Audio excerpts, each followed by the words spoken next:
Hey everyone, welcome back to Food Prepping. Today we're going to be preparing this Pillsbury corn muffin mix. We've got everything that we need assembled here. You're of course going to need your corn muffin mix, a mixing bowl, some milk, some non-stick cooking spray or butter, a muffin tin, you can use disposable or regular. The recipe that I'm following today though uses a normal sized muffin tin and not the mini muffins. Then you're going to need a spoon to stir it with, an additional one if you'd like that to dollop it into your tins with, 1 egg, and a 1/3 cup measure. So before we begin, you need to first preheat your oven to 400 degrees Fahrenheit, and then we're going to go ahead and grease our muffin tin first. Now that that's done, we're going to set it aside and get our mixture going. We're going to first open up our box of corn muffin mix and put it into our mixing bowl.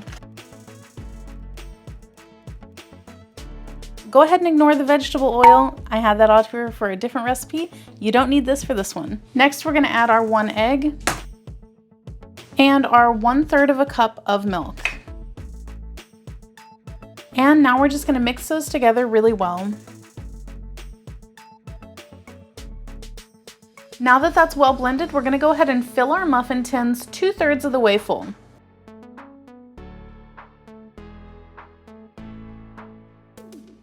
All right, now that we've got these filled up, we're gonna pop them into our oven for 15 to 19 minutes is their recommendation, or until golden brown. So I'm gonna put mine in there and I'll come back and let you know exactly how long it took in my oven.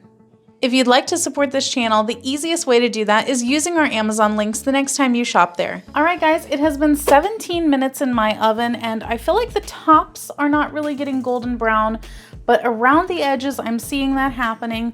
So I don't want to overcook them. I'm just going to check with a toothpick in the center to see if these are done. All right, it came out clean with that one. Let's go ahead and test this one. And that came out clean as well. So I'm gonna call these done. So here is our completed Pillsbury corn muffins. If you guys would like to know how these taste, definitely check out our other channel, 5 Minute Eats, where we're gonna give you a full review and let you know if we would purchase these again or not. But in the meantime, don't forget to hit that subscribe button and we'll catch you next time. Bye. All right guys, that's the video. If you like what we're doing here, definitely check out our other channel, 5 Minute Eats, and don't forget to give us a like and subscribe.